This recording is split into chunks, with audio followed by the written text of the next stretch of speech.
नमस्कार दोस्तों, इंडियन रसोई में आपका स्वागत है। दोस्तों, इंडियन रसोई में एक नया मेहमान जुड़ चुका है और वो नया मेहमान है ये गैस चूल्हा।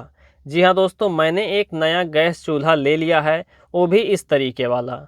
वैसे अगर आप मेरे पुराने सब्सक्राइबर्स हैं तो आप देखते होंगे कि मेरे मैक्सिमम वीडियोज़ जो हैं वो चूल्हे पर बनते थे, वो भी लकड़ी वाले। और कुछ वीडियोज़ मैं किचन में बनाता था, लेकिन ज़्यादातर वीडियोज़ मैं लकड़ी वाले चूल्हे पर ही बनाता था। क्योंकि दोस्तों किचन में लाइट की थोड़ी सी प्रॉब्लम होती थी, साथ ही इको वाली समस्या सबसे ज़्यादा है। वहाँ पर बोलने में बहुत ज़्यादा समस्या होती है और शूट करने में भी दिक्कत होती है। इसलिए मैं काफ़ी दिनों से सोच रहा था कि एक नया चूल्हा लिया जाए, लेकिन मैं समझ नहीं पा रहा था कि किस तरीके का लिया जाए। तो फाइनली मैंने इस तरीके का एक चूल्हा ले लिया है। इसमें 3 तरह के थे, एक था छोटे साइज़ का और एक था मीडियम साइज़ का और एक बड़े साइज़ का। तो ये जो मैंने चूल्हा लिया है ये मीडियम साइज़ वाला है। अब से दोस्तों आप मैक्सिमम वीडियोज़ इसी चूल्हे पर पाएंगे। वैसे जो पुराने वीडियोज़ मैंने शूट कर रखे हैं चूल्हे पर लकड़ी वाले, वो तो वीडियोज़ आपको मिलेंगे ही, लेकिन मैक्सिमम वीडियोज़ आप इसी चूल्हे पर पाएंगे। ऐसा इसलिए दोस्तों क्योंकि कुछ वीडियोज़ ऐसे हैं जिन्हें मैं चूल्हे पर ही आपको बताऊंगा। उसका स्वाद चूल्हे पर एक अलग ही तरीके से निकल करके आता है। इसलिए कुछ वीडियोस तो आप अभी लकड़ी वाले चूल्हे पर ही पाएंगे, लेकिन ज़्यादातर वीडियोस जो गैस वाले होंगे वो आप इसी गैस पर पाएंगे। दोस्तों, इस तरह के चूल्हे को लेने के पीछे कई कारण हैं।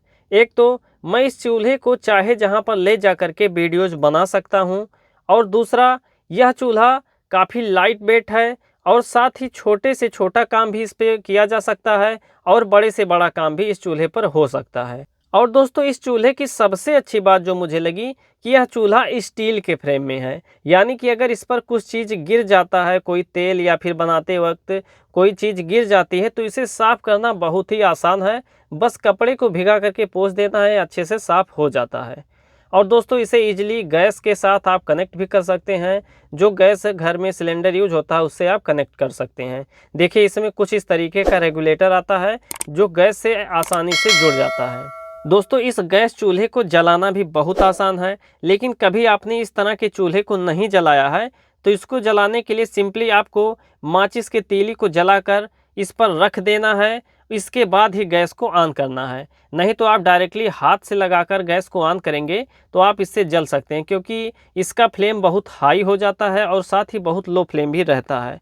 तो इस तरह से आपको सावधानी थोड़ी रखनी है अगर आप नए हैं तो। देखिए, मैंने गैस को जलाया था, लेकिन इसका फ्लेम जो है दिन के वजह से ज़्यादा दिखाई नहीं दे रहा है, इसलिए मैंने इसे रात में भी जलाया था।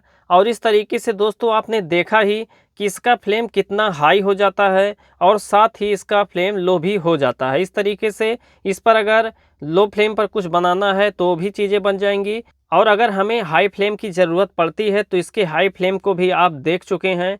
इस पर हाई फ्लेम की चीज़ें भी अच्छे तरीके से हो जाएंगी। फिलहाल दोस्तों, यह गैस चूल्हा मेरे लिए काफ़ी ज़्यादा हेल्पफुल होने वाला है, क्योंकि मैं इस पर जिस तरह के वीडियोज़ बनाना चाहूँगा अभी के लिए बना सकता हूँ। वैसे यह गैस चूल्हा आपको कैसा लगा कमेंट करके बताइए। और अगर अभी तक आपने चैनल को सब्सक्राइब नहीं किया है तो वीडियो को लाइक करके चैनल को भी ज़रूर सब्सक्राइब कर लीजिए, क्योंकि अब से आप इस गैस चूल्हे पर भी बनाए गए रेसिपीज़ के वीडियोज़ पाएंगे। इसी के साथ इस वीडियो में बस इतना ही। मिलते हैं अगले वीडियो में, तब तक के लिए नमस्कार।